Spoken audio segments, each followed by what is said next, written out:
Before a voice, before a word, before a single image. Bass. Not music, not a beat, bass. Raw, physical, unstructured. The kind that exists below the frequency your speakers were designed to handle. The kind that arrives in your chest before your brain has decided what to do with it. It is genuinely unbearable. Not in a bad way, in a way that standing 6 feet from a festival main stage is unbearable. Where the sound pressure is so enormous it stops feeling like audio and starts feeling like weather. Like something is happening to your body rather than something that you're listening to. It builds and builds. No melody, no structure, just pure pressure. The screen is still black. You have no idea what's coming. 1 beat, 2 beat, 3 beat. And then silence. Not gradual, not a fade, a cut. Off, like someone pulled a cable from a wall.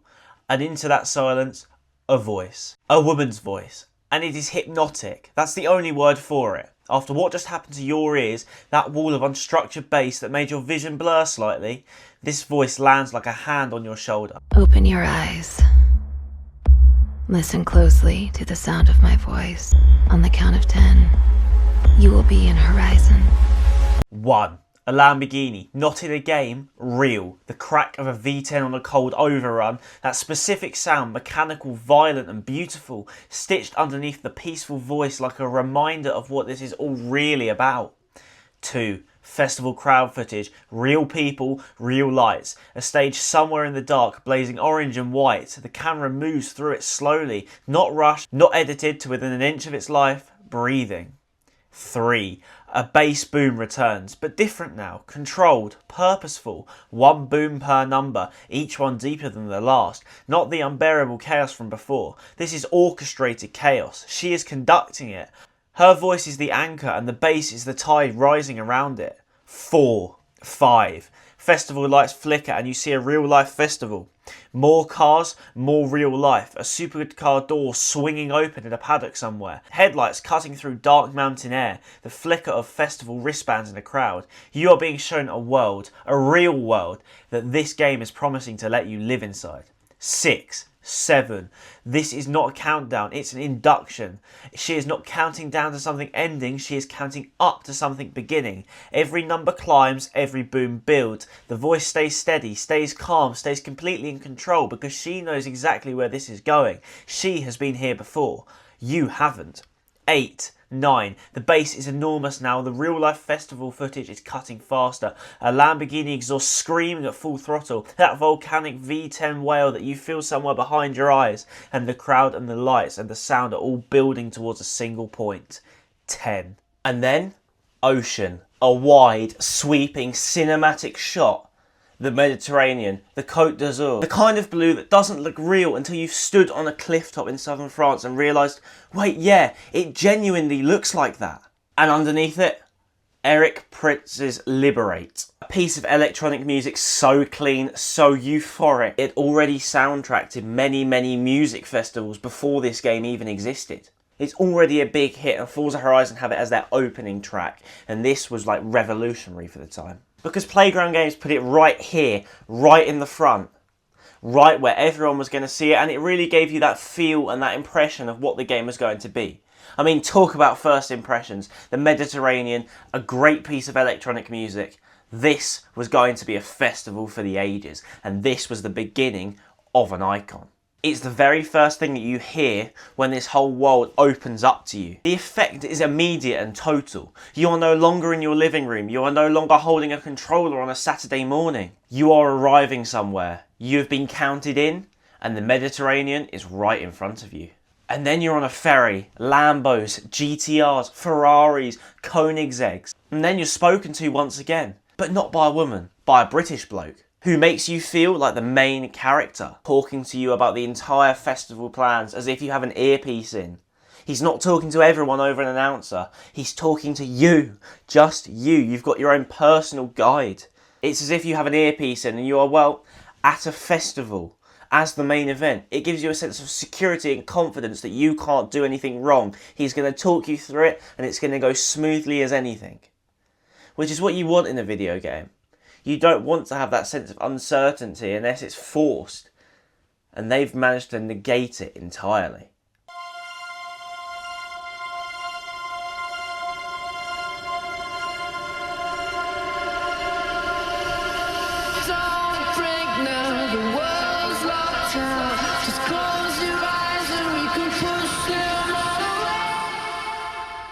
What follows is a live-action short film.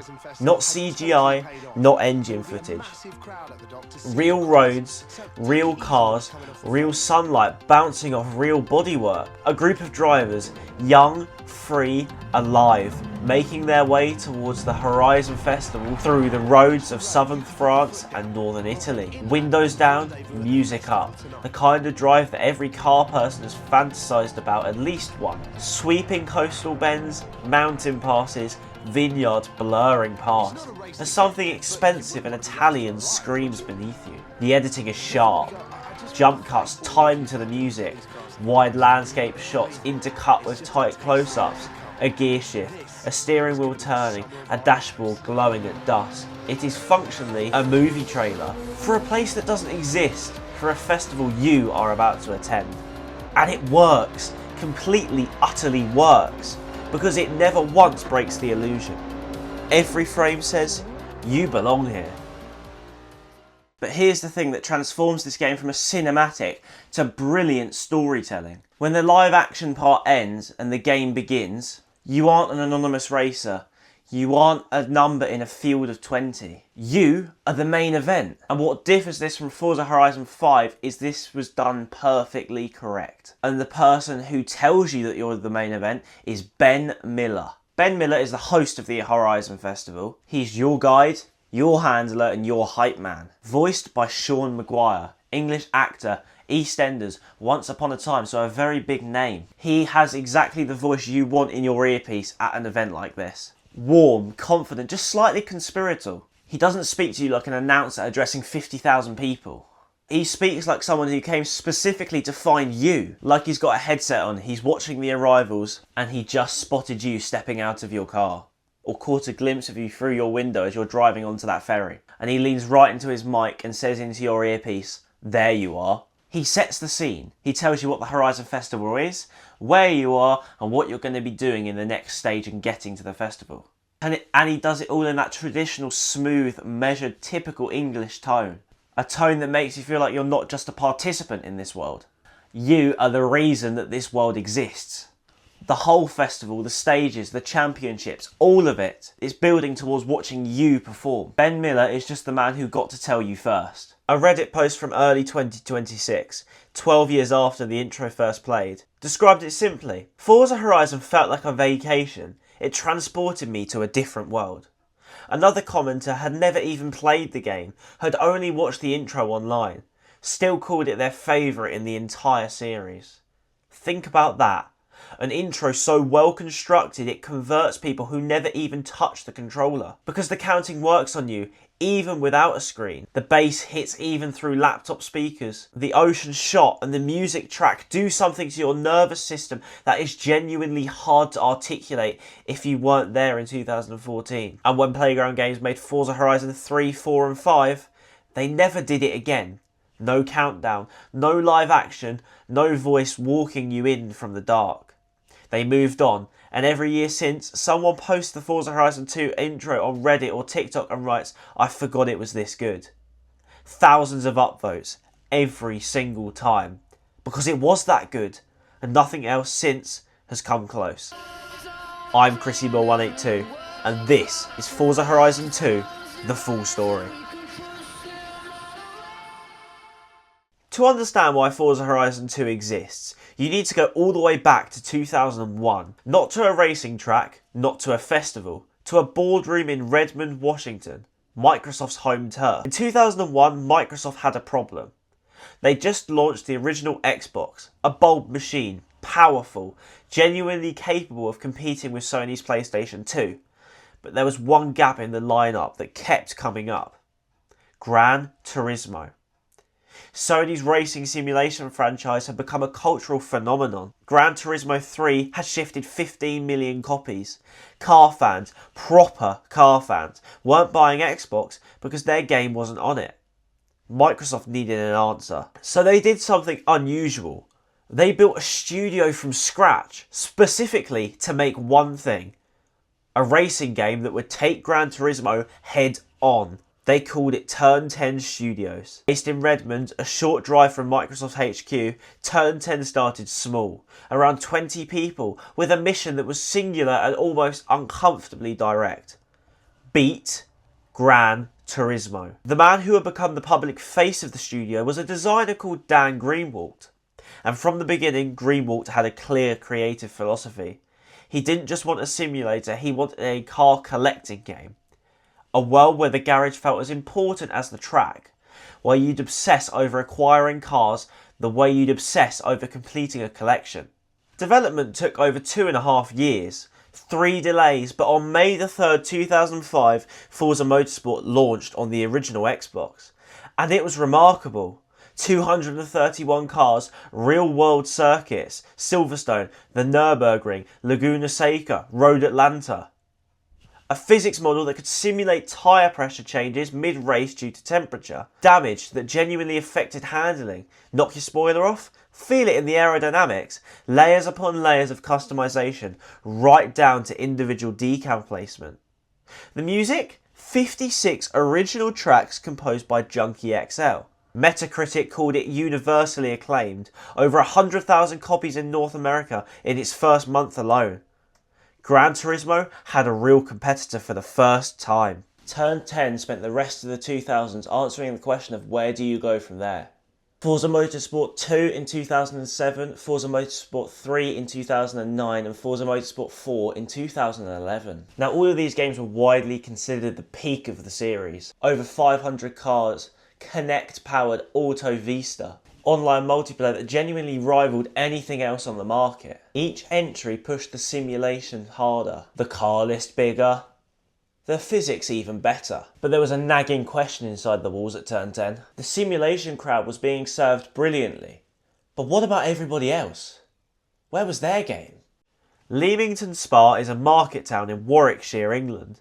The kind of place with a farmer's market on Saturdays and a very good chip shop on the high street. It doesn't look like the birthplace of a gaming revolution, but in late 2009 something was happening at Rossmore House, a building in the centre of town that would change racing games forever. 3 people were about to start a studio. Their names were Gavin Rayburn, Trevor Williams and Ralph Fulton. All 3 had come from Codemasters, a British developer with a legendary history in racing. Toka, Colin McRae Rally, Grid, Dirt. They all knew what made a driving game feel good rather than just look good, and they'd spent years watching what the British development scene was capable of. Project Gotham Racing, British. Burnout, British. Driver, British. The UK had a deep, proud heritage of making racing games that were as much about feel and fun as technical simulation. Rayburn, Williams and Fulton wanted to build on that heritage. In November 2009, Playground Games was officially announced. By early 2010, they'd opened their doors. Their first pitch wasn't Forza Horizon, it was Project Gotham Racing. PGR had gone quiet after the 4th entry in 2007. Bizarre Creations had been shut down. PGR 5 was never made. And Playground, with their Codemasters DNA and their passion for accessible, style-forward racing, felt they were the right team to bring it back. The pitch didn't land, but the conversation with Microsoft did. Because on the other side of that conversation was Dan Greenwalt, and Greenwalt was thinking about exactly the problem Playground could solve. Turn 10 wanted to take Forza somewhere new. They had the simulation, they had the cars, they had the physics, but not an open world. Not freedom, and they knew that there was a gap in the market. So they made a bet that they would partner with this tiny, brand new studio based in the United Kingdom who had never shipped a single game before. And they would hand them the Forza name. That is an astonishing amount of trust. Your franchise has just had 4 consecutive acclaimed titles. You've built it from scratch over the course of a decade, and now you're just going to hand over the wheel to a random studio in Leamington Spa with 0 release titles. Greenwalt said it best. Of course it's a risk, but some of the best racing games of the last decade have come out of UK studios. He must have had an inkling that they were working on a few of them. He wasn't wrong, and he was about to be proven spectacularly right. The concept that emerged was genuinely unlike anything in the Forza universe. What if, instead of a circuit, you had a festival? Inspired in part by Coachella, the American Music and Arts Festival held in the California desert, Playground envisioned a world where cars, music and open roads coexisted. Where the Forza simulation sat inside a cultural event. Where the car wasn't just a racing machine, it was a lifestyle. They called it the Horizon Festival. For their location, they researched almost 30 real-world destinations, and when the team drove through Colorado, the mountains, the plains and the red rocks, the sweeping open highways, it was the clear winner. They flew out, drove the roads, took over 50,000 reference photographs, came back and built their own version of Colorado from the ground up, using an updated and re-engineered Forza Motorsport 4 engine as their technical foundation, with Turn 10 providing car assets, physics code and expertise throughout.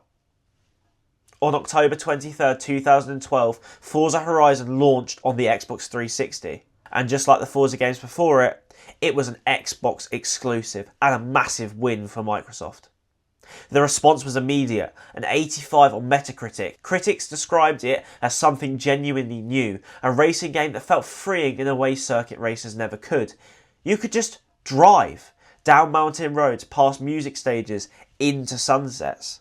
Playground Games, a studio with 0 shipped titles 2 years earlier, had just delivered one of the best racing games of the year, and now they had to figure out how to top it. By the end of 2012, the concept was proven. The open world Forza idea, the festival, the freedom, the living, breathing roads, it resonated perfectly. But the gaming world was just about to shift beneath their feet. In November 2013, Xbox revealed the Xbox One. New hardware, new expectations, new capabilities. And almost immediately people were asking, where's Forza Horizon on this thing? Playground Games, this new studio, had a big problem. They had to top their first game. Turn 10 handled the launch with Forza Motorsport 5 being the bigger studio and they could get a better game out quicker. A tighter, leaner, next-gen showcase. The Forza tech engine rebuilt from scratch for Xbox One hardware. But it launched with a smaller car list than Forza Motorsport 4 did, and it came with a lot of split opinions. Playground, meanwhile, were quietly doing something much bigger, and they were doing something us Brits have done for many, many years. Go big or go home. Forza Horizon 2 was officially revealed at E3 2014, the Electronic Entertainment Expo in Los Angeles, on June the 9th, 2014. The setting, Southern Europe, a stretch of world spanning southern France and northern Italy. Provence, Liguria, the Côte d'Azur, Nice. On Xbox One. The reaction was immediate. That promotional artwork of a Lamborghini Huracan tearing down a sun-drenched French road told you everything. This wasn't just a sequel, it was a statement. Ralph Fulton explained earlier that the team had investigated over 30 locations worldwide. Again, California was considered, Australia was in the mix, but Southern Europe kept winning. He said this, Europe has fantastic driving roads, amazing environmental diversity, and just stunning vistas that you really want to explore. Most recent open world driving games were set in North America, and Southern Europe felt fresh. It felt new, and that decision alone was bold. Forza Horizon 1 was almost aggressively American. Colorado, the open west, the wide, dusty roads. Forza Horizon 2 going to France and Italy?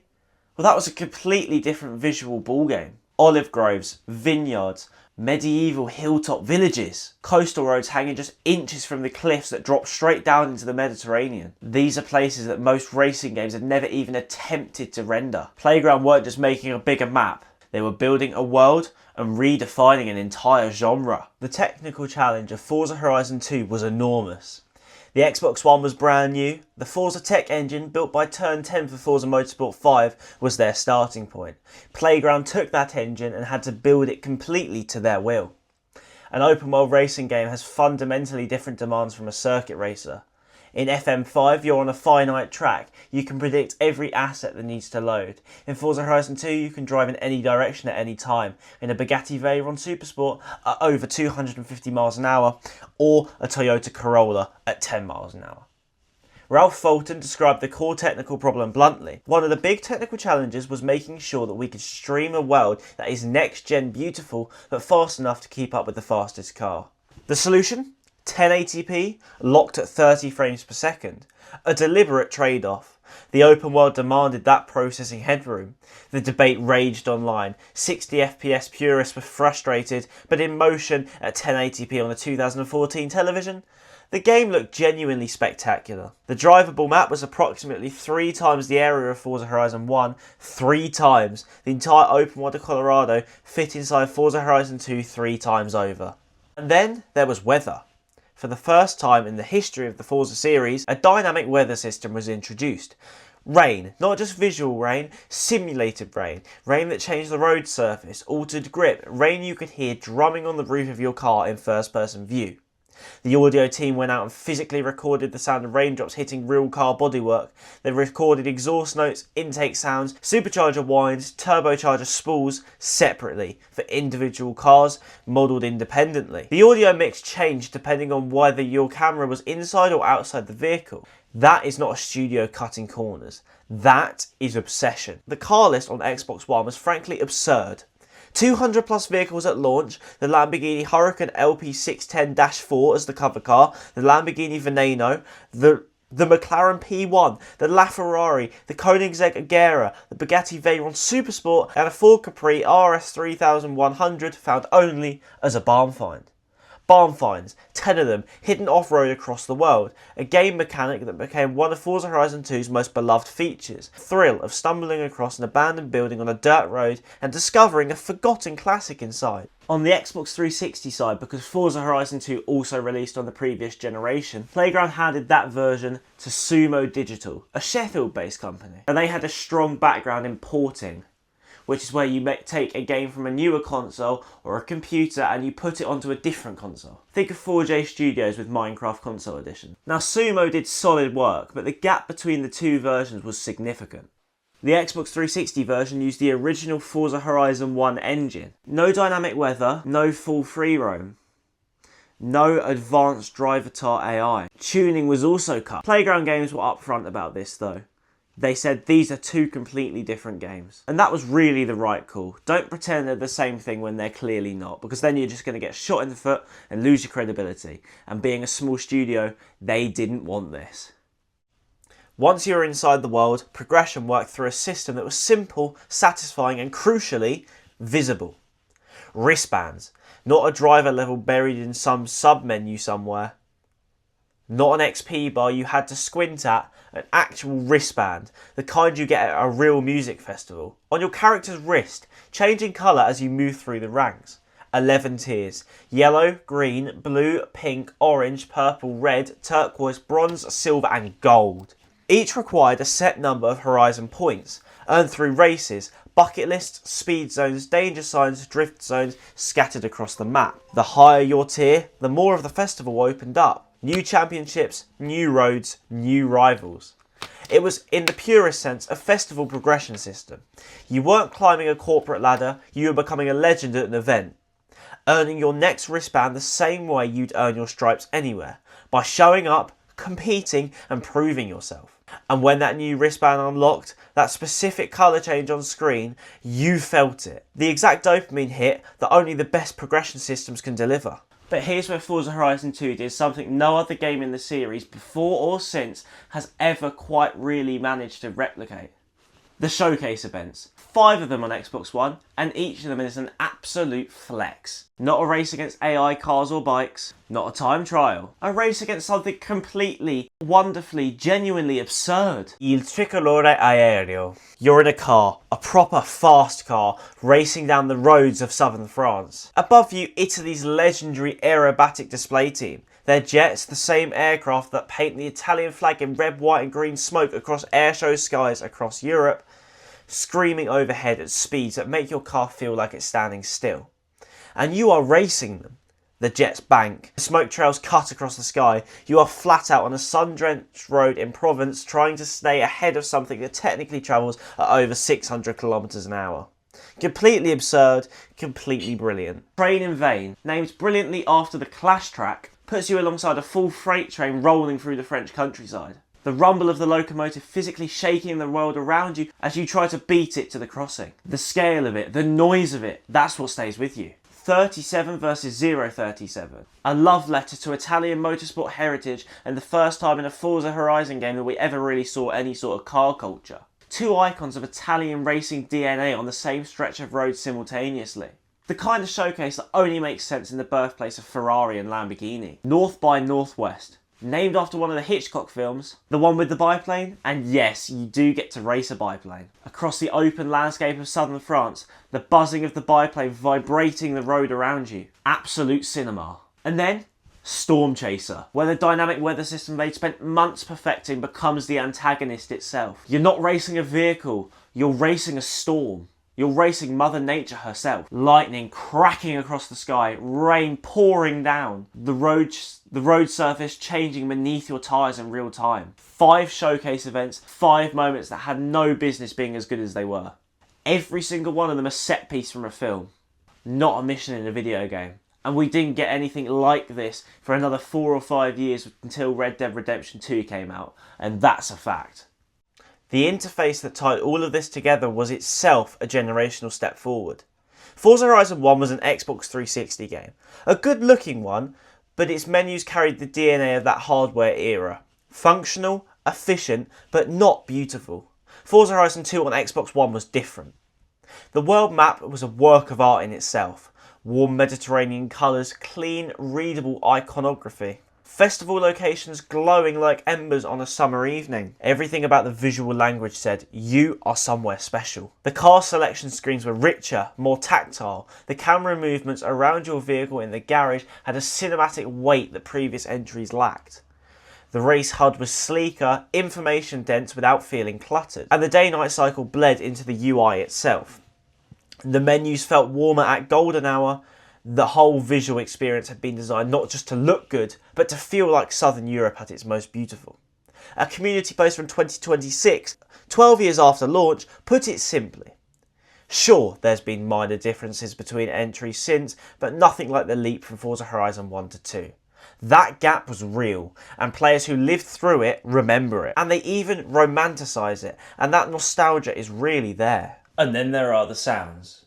I'll die on this hill. Forza Horizon 2 has the best car sounds of any game Playground Games has ever shipped. And to be completely honest with you, I don't think it's particularly close. We talked earlier about the recording process.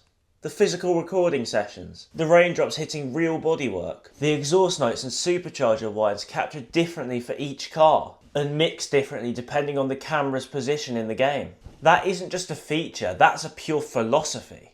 The philosophy that sound is not an afterthought. It's one of the main features. Sound is the game. And they show us that in that first little intro piece as well, don't they? Because they make sound one of the main parts. The bass, then the exhaust notes, then the epic electronic music. When you floor a Lamborghini Huracan in Forza Horizon 2, the V10 doesn't just sound fast. It sounds alive. The flat plane crackle on an overrun from a Ferrari. The low, menacing bellow of an American V8. The mechanical shriek of a supercharger at its red line. These are sounds recorded, layered and mixed by people who genuinely care about cars. And that's what made this game so special. And here is the uncomfortable truth for anyone making Forza games in 2026. The community has not forgotten. Direct audio comparisons between Forza Horizon 2 and Forza Horizon 5 surfaced in 2021. Raw audio, same cars, side by side. The comment sections were not kind to the newer game. In 2024, players returning to Forza Horizon 2 for the first time in years posted the same reaction across Reddit and TikTok. I forgot it sounded this good. At the 10-year anniversary, the top comments weren't about the graphics or the map size or the car list. They were about how the game felt, how the sounds hit different. One comment, thousands of likes, read simply, Forza Horizon 2 is still the best Horizon ever made. A 10-year-old game on hardware 2 generations old, winning a sound design argument against titles built with modern acoustic modelling and current generation recording technology. That tells you everything about what Playground achieved in 2014. And everything about what the series has struggled to recapture since. You can upgrade graphics, you can expand maps, you can add seasons and houses and auction houses and online infrastructure, but you cannot manufacture the feeling of a car that sounds right. Forza Horizon 2 got that right, and people are still talking about it in 2026. On September the 16th, 2014, 2 weeks before the official launch, Microsoft dropped a demo on the Xbox One. The same day that demo dropped, the game went gold. It was already done. They'd done their job perfectly. Playground Games was suddenly a very reliable production studio. Someone that Microsoft and gamers could count on. Even PlayStation fans were getting interested and really wanted it on their consoles. Xbox had done what they wanted to do back in 2001, and it had only taken them 13 years. September the 30th, 2014, North America first. Australia on October the 2nd, Europe including the UK on October the 3rd. Forza Horizon 2 was in people's hands. And the reviews came in like a freight train. IGN gave it 9 out of 10. Reviewer Luke Riley wrote that the game had comprehensively updated the standards for open world racing, describing it as Test Drive Unlimited, Project Gotham Racing, Smuggler's Run and Forza Motorsport all crammed into a t-shirt cannon and fired into your face. Destructoid 9.5 out of 10, Eurogamer 9 out of 10, Pure Xbox 9 out of 10, CVG 9 out of 10, Crave Online called it Racing Paradise, Metacritic settled at 86 out of 100 across 82 reviews.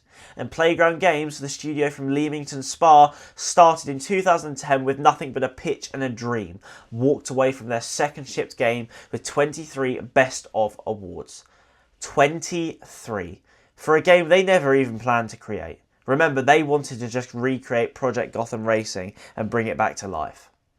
At the 18th Annual DICE Awards, the game industry's equivalent of the Oscars, Forza Horizon 2 was nominated for Racing Game of the Year. And suddenly, Playground Games, as a studio, was catapulted into the limelight and became one of the big creators in the gaming universe. What's remarkable about the reception is that it wasn't just critics, it was players as well. Forza Horizon 2 hit a specific emotional chord that is very difficult to capture. It made people feel something racing games rarely achieve. It made them feel a sense of wanderlust. A desire to just explore, to pull off the main road and go and explore everything else there is to offer. And I believe removing the indestructible barriers that they had in Forza Horizon 1 had a huge part to play in this. They could chase the setting sun down a dirt path in the middle of a rural vineyard, with not a care for the world, no timer, no one they were trying to race. Just explore, have a bit of fun, as if you're on holiday. That is not just a feature you can put in a press release. It's a feeling, and Playground Games somehow, by the grace of God, managed to manufacture it. The post-launch support came in 3 major waves. First, Storm Island, released December the 16th, 2014. A remote, atmospheric island battered by extreme weather. Rain, fog, wind. 5 new event types, 5 new vehicles, an additional barn find, and a full expansion of the dynamic weather system, pushing what they built to its limits. If the base game was warm French roads in golden sunlight, Storm Island was the opposite. Cold, dramatic, hostile, and genuinely brilliant. Then, February the 27th, 2015, something nobody saw coming. Forza Horizon 2 presents Fast and Furious. A standalone expansion. You didn't need the base game, free until April the 10th. No charge, a fully playable Fast and Furious experience at 0 cost. Nitrous oxide boosts arrive in the Forza series for the first time. Ludacris himself, Tej Parker, provided in-game voiceover, and the soundtrack pulled from Brian Tyler's Furious 7 score. Bold as a marketing collaboration, genuinely fun as a piece of content, and it introduced Forza Horizon 2 to an entirely new audience, Fast and Furious fans who had never considered a racing game before. And then in June 2015, Porsche arrived. For context, Electronic Arts, EA, held the rights to Porsche for their Need for Speed games. The only way Porsche cars were in the Forza Horizon game was using a workaround with another company that sort of modified Porsches called RUF. However, the Porsche expansion added 10 official Porsche cars to Forza Horizon 2. The Porsche 944, my personal favourite, the 911 GT3 RS, the Porsche Macan Turbo, and the Cayman GTS. For Forza fans, this was a massive deal. Proper real Porsche badges in Forza Horizon 2 in southern France. New bucket lists, new rivals events, 15 new achievements. The game had just got a refresh that made players who had completed it have something else to do. Something we rarely see these days in video games, but a mid-game refresh. Nowadays, when you have a video game, they may add another car brand, for example, but they don't add achievements or anything, and this was the perfect send-off for such an iconic video game. As a year later, Forza Horizon 3 would be released, and Forza Horizon 2 would be pushed back into the past. But it truly was, and I really mean this, the game that just kept on giving. And even now, it's still that good. Every story has an ending. For Forza Horizon 2, it came in stages. The first blow fell on October the 1st, 2018. Car brand licensing agreements have a finite lifespan. Renewing hundreds of individual manufacturer licenses, Ferrari, Lamborghini, Bugatti, McLaren, Ford, Chevrolet and dozens more is a monumental ongoing undertaking. When those agreements expired, Microsoft faced a choice: renew everything or let the game go. They chose to let it go. October the 1st, 2018, 4 years to the day after launch, Forza Horizon 2 was delisted from the Xbox Store. New players could no longer purchase it. If you owned it, you could still download and play, but it was gone from sale. The only way to get the game now was on a disc. Then came the second blow. On the 23rd of June 2023, Turn 10 announced that the online service for both Forza Horizon 1 and Forza Horizon 2, including the Fast and Furious expansion, would shut down permanently on August the 22nd, 2023. Leaderboards, matchmaking, car meets, user-generated content, all of it, offline forever. Offline play still works, the game itself still runs, but the living, breathing, online world it was built to be is gone. And there's something genuinely bittersweet about that, because Forza Horizon 2's world was designed to specifically feel alive. The weather rolling in, the day turning to night, other players' drive avatars passing you on an empty coastal road. When the servers went dark, these roads became empty in a different way. A lot of players went back and drove these roads one last time just before the cut-off, as if to say goodbye to an era that they'll never experience again. They wanted to say goodbye to a place that meant something to them. And to have a game mean something to you means that you've done your job and it was one of the best games it could have been. And this game is so iconic that people go back and play it now, even in single player. They want to experience the vibe that this game gave off. And that is not something that happens with bad games. Here's what Forza Horizon 2 actually did. It didn't just prove that a sequel could work, it established the blueprint. The template that every Forza Horizon that followed would use. The exotic international location, Forza Horizon 2. The dynamic weather that changes driving conditions, Forza Horizon 2. The obsessively detailed audio recorded on real cars, also Forza Horizon 2.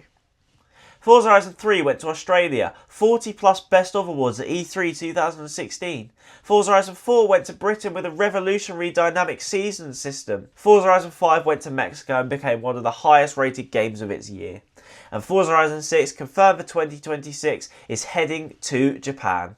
None of them would exist without Forza Horizon 2 providing the formula at scale. And then there's the story of the two studios. By 2018, Playground Games had grown from a handful of people in Rosemore House to a studio with over 200 employees.